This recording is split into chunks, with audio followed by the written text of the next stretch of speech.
Tuka tuongelee masuala yote ya mila na desturi. Alright. Kama mmeona ile video ya yule binti ambaye video imetrendi pale na ilifanyika kwa muda kidogo uliopita pale, lakini kufikia sasa ndio kidogo imepata mwangaza, imetrendi.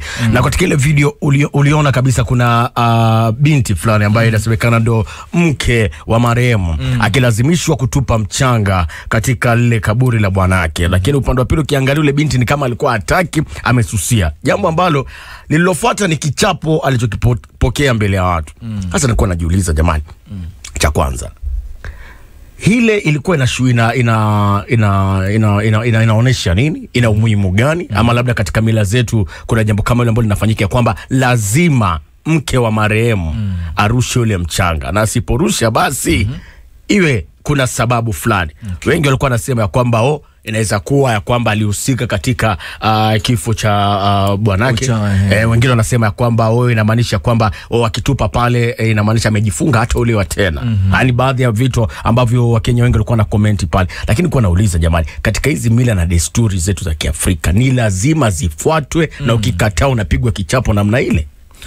Okay, si lazima atizifuatwe, lakini ilivyo ni kwamba na desturi na kanuni zilizopo ni kwamba kuna baadhi ya jamii fulani ambao wanafuata kanuni fulani wakati ambapo kuna kwa mfano kifo. Najua kuna jamii moja, kwa mfano kama umefiliwa lazima unywe kipara. Wewe ni mwanamke sasa. Wote mwanamke bora wewe ni familia lazima unyoe kipara. Kunajua kuna jamii fulani, kwa mfano kwa Kiislamu sugar ni kwamba ni siku 40, si ndio? Ukifiliwa na bwana unakaa ndani. Ni eda ile ni eda. Unakaa ndani kwa ndani. Najua kuna jamii fulani ukifariki Rio na mimi ni ndugu yako, ndio unajua nafaa kumrithi wife wako. Ngumu hiyo. Ngumu vipi na nini? Ni kwenye jamii tu, yana kuelezea mifano. Ni kwenye jamii. Nafaa kurithi bibi yako. Kwa hivyo kuna baadhi ya mila ambazo watu wanazifuata, na nafikiri kwa sababu ndivyo mambo yalivyo. Kwa hivyo lazima tufuate. Mimi naonelea hivyo, lazima tufuate kwa sababu ni mila na desturi. Kuna zile ambazo unaweza sema labda hizi zimepitwa na wakati, lakini kuna zingine za kimsingi. Ingawa uikondeme, yani sort of violence pia. Sidhani kama ilikuwa inafikia ile kwamba lazima ati kumwadhibu yule mwanadada, kumtandika, kumpiga. Haikuwa inaleta haipendezi upande ule. Lakini pia bado itabaki tunajiuliza swali pia nalo. Kwa sababu katika ile kurusha mchanga ni kama kuashiria kwamba nimemzika mume wangu. Pia wewe umehusika katika kule kuzika. Hususan mimi mahali nimetoka huwa tunawania sisi wote pia kurusha mchanga kwenye kaburi. Kila mtu nataka pia angalau upate ile ushikilie shepe kwamba nimemzika mtu fulani, nimemzika rafiki yangu, nimemzika ndugu yangu. So ilifanyika kule Nyamira. Yani unajua hizi mila zetu ni tuzipime, tuziangalie na tuzigeji, tujue hii ina faida gani, hii ina muhimu gani. Kuna zile ambazo kweli zimepitwa, kama labda useme za ukeketaji. Unajua kama hizo tayari tumeziabolish, zile hatuwezi zitaka. Kuna mila zile za kwamba sijui lazima mchanjwe vipi, mkatwe sijui sehemu gani ya mwili, unaelewa zile. Unaona hizi nazo pia TBT kidogo hizi. Kuna ile ambayo najua kama hiyo ya kurithi mabibi kulingana na saizi ya maisha sasa na magonjwa yapo hatuwezi. Lakini kuna zile ambazo unaona zinaleta tuseme ni dignity ama zinaleta adabu fulani. Sisi ni Waafrika, lazima pia tubaki na Uafrika wetu. Pia mwacha mila mtumwa. Kuna moja alikuwa najua ndugu zangu hiyo ya kwamba instead of doing circumcision hiyo wafanyi circumcision, unatolewa meno. It's the way of circumcision.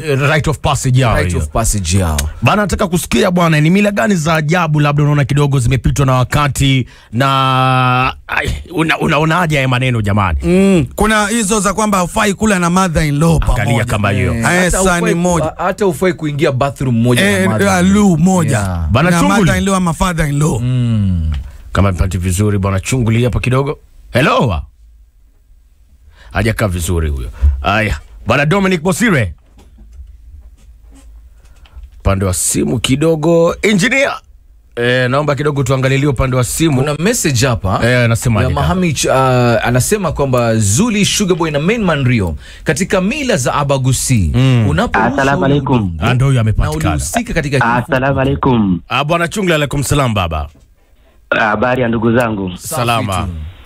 Hizi mila ziko tofauti. Unaona kama kule Western, ukitaka kujua mila njoo Western, kama huko kwetu kwa Maragoli. Unaona kwa mfano kama msichana alikuwa ameoleka na bado angali, yani hajakuwa sana, inafika kwamba mume wake anapozikwa angojangi ile jeneza ijae yote, inajezonga nusu, anaondolewa kabisa asione kijazo juu. Alafu pili, mwanamke achimbi kaburi. Mwanamke aziki. Ndio. Alafu baada ya kuzika siku ya 3 nywele zinanyolewa kwa kichwa. Ni either ukubali nywele yote nyolewe ubaki kiparangoto ama uguzo tu kidogo hivi. Alafu kuna mwisho kuna hii sasa wanaochimba kaburi katika jamii yetu ya Maragoli ama wanaochimba wako na kuku yao special, yani wanachinjia wanga kuku ya iguzu na mtu ni yao, wanachinja wenyewe kabisa, wanaikula kabisa, yani hiyo ni yao kabisa. Najua kuna baadhi ya mila pia kaburi haichimbwi na watu wa hiyo boma. Inafaa kuchimbwa na watu wa nje. Hiyo ndio mila na desturi. Mama Wangare. Halo. Niko poa? Poa. Hizi vitu vipi bwana? Mimi Mama Wangare patimia mwalia mzuri kabisa. Sasa ukweli ni kwamba unaona kama hii mila ya kunyoa nywele. I remember my mama aliaga. Na sisi kama watoto wake tulifaa kunyoa nywele. But hakuna mtu yote alinyoa nywele na sijaona kenye kime happen. Kwa hivyo unasema kunyoa nywele mimi siwezi. 2 years ago my baby girl alikufa akiwa na 19 years. Na siku nyoa nywele yangu. Baadaye nimefuka nywele yangu kwa miaka. Alafu mila ikuja ininyoe nywele. Wacha ujinga. Kuna vitu zingine hazina madhara yote, wachane nazo. By the way, Mawangara ameleta point kuna vitu ambavyo labda tumerithishwa na mababu. Nadhani wanafaa pia kuja tueleze kwamba hii kunyoa ilikuwa ni kwa sababu hii na hii na hii, tuone umuhimu wake. You sometimes unaangalia you'll change your hairstyle na yule mtu hata wairudi na hakuna kitu tasaidika na watu wote na hakuna madhara yote atafanyika. Unatatizika why we doing it? I think kwa the few knowledge I have ni kwamba ile kunyoa inaashiria a new beginning. Kwamba unaanza tena upya. Sasa kuolewa unaolewa tena ama inakuwa na ngoja nisiponyoa inaashiria nitaendelea. Definitely. Bado si ni new tena. Unaona? Kuna vitu ambavyo we need to act sasa hivi kwa sababu kidogo tumepata ufahamu. So pia tukae na wazee wetu tuambie hapa hatutaendelea hivyo. Hiyo kwamba hauwezi kula na mother in law pamoja. Kwa sababu gani hauwezi tumia lu? Kitambo walikuwa kumbe nilikuja nikajua kitambo walikuwa na tabia mbaya. Ulikuwa kikaa hivi na father in law anaanza kukonja macho.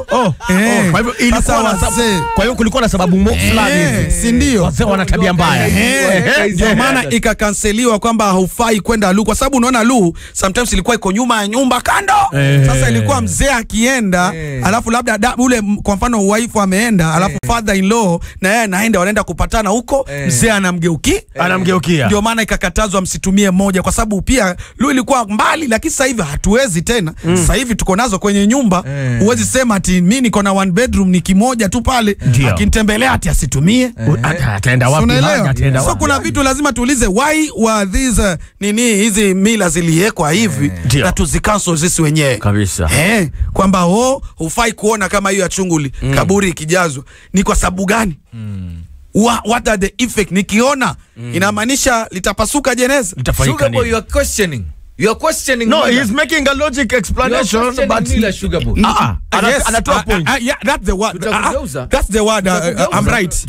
Hiyo ndio kitu ambacho aongee the wrong word. I'm questioning. Yes. Which is okay. It is okay to question some of the millers. Utakugeuza Sugar. Umgeuze nini wewe? Ukuwe Sugar Race sasa hivi. Yani bro, badala Sugar Boy ukuwe Sugar Race, sema ngwe. Mwenye kuumba ni nani ndugu yangu? Mwenyezi Mungu. Sasa kwa hivyo yani kwa hivyo yes, I'm questioning. Ugeuze. Kama unamweza vuka hiyo line basi. Kama unamweza vuka hiyo line. Question zote lakini kuna zile ambazo unaona hapa haijakasa. We need to argue. Why mbona mnatuambia hivi? Kwa nini Yes sir. Aya. Ndio tubonge tumpishe Erastus Kibon. Sijui mila yake ni gani lakini sioni akifuata, maana sasa hivi naona anafuata Waturuki tu.